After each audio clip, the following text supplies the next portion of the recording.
दोस्तों bank of Baroda के Q2 के नंबर्स आ चुके हैं, तो उसी के बारे में हम इस वीडियो में बात करेंगे और जानेंगे कि आपको बैंक ऑफ बड़ौदा के अंदर इन्वेस्ट करना चाहिए या नहीं। चलिए शुरू करते हैं। तो देखिए, सबसे पहले यहाँ पे जो टोटल नेट प्रॉफिट बैंक का है वो पिछले क्वार्टर के कंपैरिजन में 72% से बड़ा है और 2087 करोड़ का यहाँ पे बैंक को टोटल नेट प्रॉफिट इस क्वार्टर में हुआ है। तो अगर हम देखेंगे सिक्वेंशियल बेसिस पे ये नंबर्स काफ़ी अच्छे हैं, क्योंकि यहाँ पे जो एसेट क्वालिटी बैंक की है काफ़ी इंप्रूव हुई है और यहाँ पे प्रोविजनिंग के नंबर भी काफ़ी कम हुए हैं।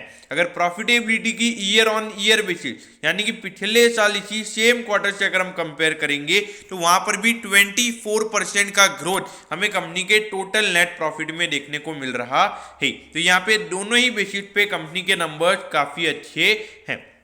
अगर हम बैंक के ग्रॉस एनपीए के नंबर्स की अगर हम बात करेंगे तो ये नंबर आया है 8.11% पे, जबकि पिछले क्वार्टर में ये नंबर 8.86% पे था। यानी कि 0.75% से हमें यहाँ पे बैंक के ग्रॉस एनपीए के नंबर्स कम होते हुए नजर आ रहे हैं। लेकिन जो नेट एनपीए का नंबर है, जो बैंक की प्रोविजनिंग के बाद वाला जो नंबर है, ये आया है 2.83% पे, जबकि पिछले क्वार्टर में ये नंबर 3.03% पे था। तो यानी कि 0.20% से हमें यहाँ पे बैंक के नेट एनपीए के नंबर्स कम होते हुए नजर आ रहे हैं। यहाँ पे बैंक की एसेट क्वालिटी काफी अच्छे तरीके से इंप्रूव हुई है। और देखिए, मेन रीजन अगर हम देखेंगे, जो दो बैंक के साथ यहाँ पे जो बैंक ऑफ बड़ौदा का मर्जर हुआ है, उसके बाद क्या है कि जो रिटेल लोन बुक है बैंक ऑफ बड़ौदा की, ये काफी ज्यादा हो गई है। तो इसी की वजह से एसेट क्वालिटी यहाँ पे टाइम टू टाइम यहाँ पे बैंक की काफी अच्छे तरीके से हमें इंप्रूव होती हुई नजर आ रही है। अगर हम प्रोविजनिंग के नंबर की अगर हम बात करेंगे तो पिछले क्वार्टर के कंपैरिजन में ये नंबर 31% से गिरा है और 2753 करोड़ की बैंक ने यहाँ पे टोटल प्रोविजनिंग इस क्वार्टर में की है। तो देखिए, अगर आने वाले टाइम पे लगातार एसेट क्वालिटी इंप्रूव होगी तो वहां पे जो बैंक के प्रोविजनिंग के नंबर है ये भी कम होंगे और जो बैंक का जो नेट प्रॉफिट है वो आने वाले टाइम पे हमें ऑटोमेटिकली बढ़ता हुआ नजर आएगा। देखिए, लगभग 54,000 करोड़ का इस बैंक का मार्केट कैप है। अभी 15 के पी पे यहाँ पे बैंक का स्टॉक अभी ट्रेड हो रहा है और अभी जो नंबर्स है इसके बाद ये 12-13 का बैंक का पी हो जाएगा। देखिए, यहाँ पे सिर्फ एक जो हमें एनपीए के नंबर्स है उसका यहाँ पे एक बहुत बड़ा इश्यू है। अगर ये लगातार एसेट क्वालिटी अगर लगातार इंप्रूव होती है तो यहाँ पर अगर हम बात करेंगे तो नेक्स्ट मल्टीबैगर हमें यहाँ पे बैंक ऑफ बड़ौदा बनता हुआ नजर आ सकता है।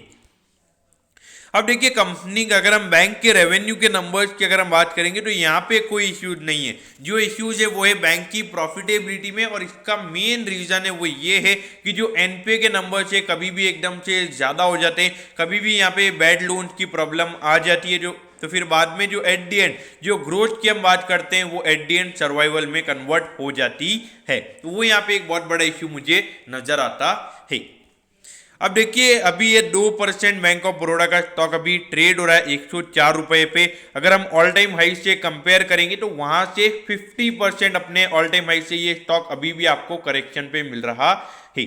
देखिए, अगर आपको बैंक ऑफ बड़ौदा में इन्वेस्ट करना है तो एक एग्रेसिव वे में ही आपने इन्वेस्ट करना चाहिए। अगर आप एक कंजर्वेटिव या मॉडरेट काइंड ऑफ इन्वेस्टर हैं तो ये पीएसयू स्टॉक आपके लिए बिल्कुल भी नहीं है, क्योंकि यहाँ पर कभी भी बैड लोन्स के नंबर ज्यादा हो जाते हैं तो वहां पर एक बहुत बड़ा रिस्क बना रहता है। तो इसीलिए अगर आप एक एग्रेसिव इन्वेस्टर है तो ही आपने यह इन्वेस्ट करना चाहिए। अगर शॉर्ट टर्म की अगर हम बात करेंगे तो देखिए, बैंक ऑफ बड़ौदा का स्टॉक लगभग 80 रुपीज के लगभग ट्रेड हो रहा था, तो वहां से 104 यानी कि 30% ये स्टॉक ऊपर आ चुका है। तो देखा जाए तो ऑलरेडी रनअप है और अभी 2% अगर ये डाउन है तो मार्केट की जो एक्सपेक्टेशन है उसके अराउंड ये रिजल्ट नहीं आए हैं। लेकिन फिर भी अगर एक लॉन्ग टर्म के लिए अगर इन्वेस्ट किया हुआ है एग्रेसिव वे में तो यहाँ पे बने रहिए। बाकी short term trading point of view से मुझे नहीं लगता कि कुछ और यहाँ पे ज्यादा रैली आपको देखने को मिलेगी। तो दोस्तों, मैं होप करता हूँ कि आपको बैंक ऑफ बड़ौदा के Q2 के नंबर्स के बारे में सब कुछ पता चल गया होगा। अगर आपकी कोई भी क्वेरीज है तो आप कमेंट कीजिए, मैं जरूर आपके कमेंट पर रिप्लाई करूंगा। ओके दोस्तों, thank you, have a nice day.